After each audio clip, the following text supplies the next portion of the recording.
Welcome back to AI.Code.Cast. Today, we're going to dive into a coding problem that seems pretty simple at first glance, but we'll see. There's actually quite a bit to unpack here. Yeah, it's a great one to look at. So we're talking about finding the integer square root of a number. Exactly. Okay, so maybe just to set the stage. Yeah. What exactly does that mean? Well, it means we're given a number, Okay. some integer, and we have to find the biggest integer whose square is less than or equal to that given number. Okay, so if we had like 16 as an example. Yeah, perfect example. The integer square root of that would be 4. Exactly, because 4 squared is 16. Okay, cool. Yeah. Makes sense. And this pops up in tons of algorithms. And it's one of those things that once you see these optimizations, Oh, yeah. it's like, oh, wow, that's so much better than what I would have come up with. Yeah, it's a good example of where brute force is really not the way to go. Yeah. Okay, so before we get to the optimized solutions, how would we even think about solving this with brute force? Okay, so let's say we have that number 16 again, and we want to find its integer square root. What we could do is just start at 1, square it, and see if it matches 16. Okay, If not, we move on to 2, square it, compare again. gotcha. You just keep going until we find an integer whose square is either equal to 16 or the next biggest square. Okay, so we'd go 1 squared, 2 squared, 3 squared, 4 squared. We hit 16, and we stop. Exactly. Okay, but that seems like it would be really inefficient if we have a really big number as input. Yeah, you're absolutely right. If our input was, say, like 10,000, we would be checking a lot of numbers before we hit 100 squared. Right. Yeah, there would be a lot of computations. So how do we get around that? What are some more elegant solutions? Well, there's several approaches that are much more efficient. Okay. And they all use some interesting properties of the square root function. Okay. One common one is binary search. Binary search. I know that's used for like finding a number in a sorted list or something. Right. But how does that apply to square roots? Well, so think about it this way. The square root of a number has to be between 1 and the number itself, right? Right, because it can't be bigger than the number. Yeah, exactly. Okay. So like if we're looking for the square root of 25, it's got to be somewhere between 1 and 25. So we have the sorted range. Yeah. And instead of checking every single number in that range, we can use binary search to keep having the search space until we zero in on our target. Oh, okay. I see. So it's like we're eliminating half the possibility Yes. every time we make a check. Exactly. It's like that game, guess a number between 1 and 100.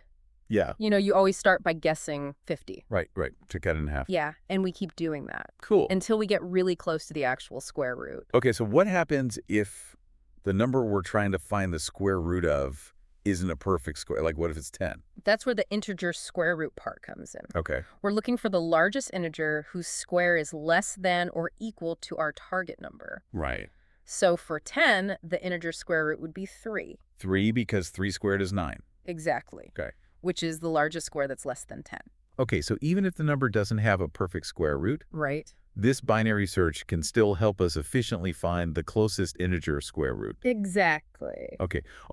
Now, I remember you mentioned earlier potential pitfalls when we're working with these algorithms, especially if we have really big numbers. Yes. Is there anything we should watch out for with binary search? Yeah, there's one sneaky thing. Okay. It's called integer overflow.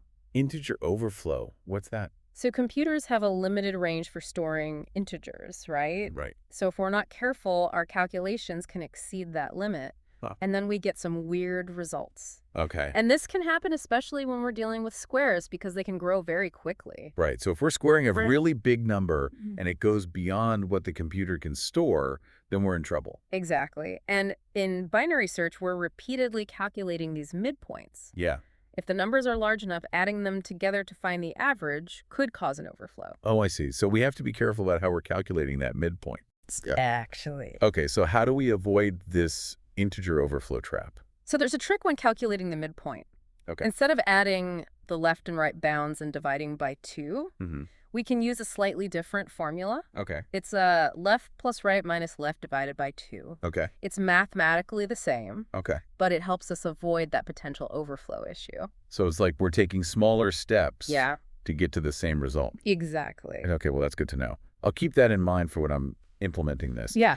So we talked about binary search, which seems like a pretty efficient way to tackle this. It is. But are there any other interesting approaches we should consider? Yeah, there's another really cool approach that uses recursion and bit shifts. Okay, recursion and bit shifts. Now we're talking. Yeah. I love bit shifts. They make me feel like such a hacker. They're pretty powerful when you use them strategically. Yeah, all right, let's dive into that one next. Okay, sounds good. All right, so you ready to explore this recursive approach using bit shifts? Oh yeah, I'm excited about this one. It sounds like it's going to be a good brain teaser. It's definitely a bit more advanced, but it's really elegant.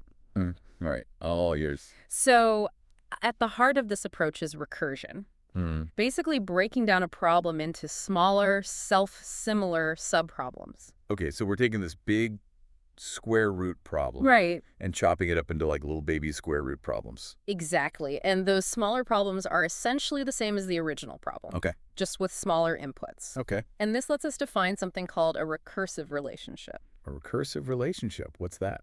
It basically means that we can express the solution to a problem in terms of a solution to a smaller version of the same problem. Okay. In this case, the relationship looks like this. The square root of a number x is equal to 2 times the square root of x divided by 4. Wait, hold on. Let me write that down. The square root of x equals 2 times the square root of x divided by 4. Okay. I see it. But how does that actually help us calculate the square root? Okay, so let's take an example. Let's say we want to find the square root of 16. Right. Using that relationship, we can say that the square root of 16 is equal to 2 times the square root of 16 divided by 4, which is 4. Okay, so 16 divided by 4 is 4. Right. And the square root of 4 is 2. Right. And 2 times 2 is 4, which is the square root of 16. Yeah. Okay, so it's like we're working backward from the answer. Exactly. And we keep breaking the problem down like this until we hit what's called a base case. Okay. Which is a scenario where we know the answer right away. Okay. So in this case, the base case could be when x is 0 or 1. Right. Because the square root of 0 is 0 and the square root of 1 is 1. Gotcha. Okay, so we keep recursively calling this function with smaller and smaller inputs until we hit that base case of 0 or 1. Exactly. And then we work our way back up, Right. multiplying by 2 at each step. Right. To get to our final answer. Okay, I think I'm following so far. Yeah. Now, you mentioned bit shifts come into play here to make things even faster. Yes. Exactly. So how do they work in this scenario? So dividing by 4 and multiplying by 2 can actually be kind of slow operations for a computer. Oh, okay. But we can achieve the same thing much faster using bitwise operators. Oh, cool. Okay, so like what specifically are we doing with those bit shifts? So a right shift by 2 bits is the same as dividing by 4. Basically, imagine shifting all the bits in a binary number 2 places to the right. Right. And then a left shift by 1 bit is the same as multiplying by 2. Okay. Just moving all the bits 1 position to the left. Okay, so instead of actually doing the division and multiplication, we're just shifting bits around. Exactly. It's all thanks to the magic of binary representation. I love it. So in a recursive function, instead of dividing by 4, we use the right shift operator. Right. And instead of multiplying by 2, we use the left shift operator. Exactly. That's so cool. It feels like we're really getting down to the nitty-gritty of how the computer works. Yeah, you're speaking the computer's language. So let me just recap to make sure I've got this whole thing straight.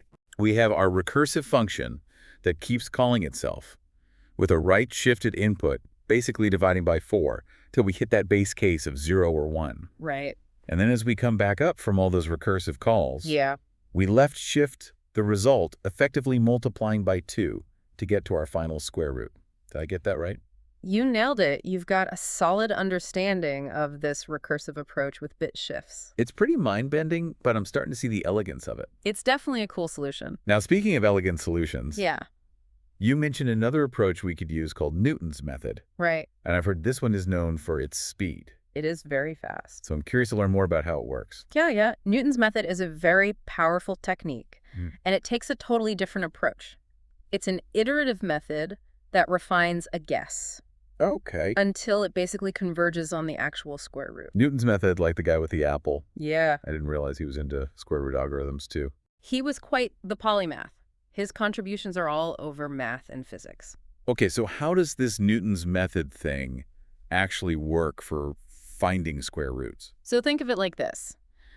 We're trying to find a value x such that x squared equals our target number. Okay, so if our target is 16, Right. we're looking for the x where x times x equals 16. Exactly. And we can express that as a function. Okay. f of x equals x squared minus the target. Mm-hmm. And the root of that function, where f of x equals 0, is the square root of our target. Okay, so Newton's method helps us find that root, Exactly. which just happens to also be the square root we're after. Right. And it does this by starting with an initial guess and then using a formula to refine that guess repeatedly until it gets really close to the actual root. Okay, I'm ready for the formula reveal. Mm. What's this magical refinement equation? All right, so the formula is x sub k plus 1 equals 0.5 times x sub k plus the target divided by x sub k. Okay, so we're taking the average of our current guess and the target divided by our current guess. But why does that lead us closer to the actual square root? It's all about finding a balance. Okay. So if our current guess is too high, Mm-hmm. then the target divided by our guess will be too low. Okay. And averaging those two values pulls our guess closer to the actual square root. I see. So we're like constantly course correcting, Right. getting closer and closer to the bullseye. Exactly. And the really cool thing about Newton's method is that it usually converges very quickly. Oh, nice. So it often only takes like a handful of iterations to get a really accurate approximation. Wow, that's impressive. Oh. Okay, so we've got binary search, we've got the recursive approach with bit shifts, and now we've got Newton's method. It's like we're having a little algorithm showdown here. Yeah, it's a good competition. So which one comes out on top in terms of performance? That's a great question, and it brings up a really important point about algorithm analysis. Okay. All three of these methods have what we call a time complexity of big O of log n, Okay. which means they all scale pretty efficiently as the input size gets larger. But there's a catch. Oh. There are these hidden constant factors Okay. within that big O notation that can actually make a big difference in real-world performance. Wait, so two algorithms can have the same big O complexity but still perform differently when you actually run them? Absolutely. Big O just gives us like a high-level view of how an algorithm scales. It doesn't capture all the little details of how it's implemented. Wow. So sometimes the only way to really know which one is fastest is to just run them head-to-head and see. Ah, okay. So it's like comparing two cars that have the same top speed, but one might accelerate way faster than the other. That's a great analogy. So did you guys put these algorithms to the test? We did, and the results were interesting. So yeah, we ran all three of these algorithms on a bunch of different inputs, and the one that consistently came out on top was Newton's method. Wow. Newton wins the gold. So I'm curious, if they all have that same big O of log n time complexity, why was Newton's method so much faster? It's all about those constant factors we were talking about earlier. Remember, big O just gives us a general idea of how an algorithm scales. Right. It doesn't tell us everything about how efficient it is in practice. Okay. So Newton's method just happens to be more computationally efficient, even though they all scale in a similar way. So even though the algorithms grow at a similar rate, Newton's method is doing less work per step. Exactly. And that's why it's important to actually test things out in the real world. Yeah, theory is great, but sometimes you just got to run the code and see what happens. Exactly. Empirical testing is key. Okay, so any other takeaways from our little square root adventure today? I think one of the big ones is how important it is to understand the constraints of the problem. Oh, Like in this case, we were specifically looking for the integer square root, right. and that let us use these super efficient algorithms. Yeah, But if we needed to find the floating point square root, we might need to use something completely different. that's a good point. The type of output we need really affects which algorithm is best. Awesome. Well, I think that about wraps it up for our deep dive into square root algorithms. Yeah, it was a fun one. We started with brute force, then we explored binary search and recursion with bit shifts, Mm-hmm. and then we even got to see the power of Newton's method. I learned a ton today, and hopefully you did too. Me too. I always love exploring these classic problems. Yeah, there's so much to learn from them. Absolutely. So until next time, keep experimenting, keep learning, and thanks for listening to AI.Code.Cast. Thanks, everyone.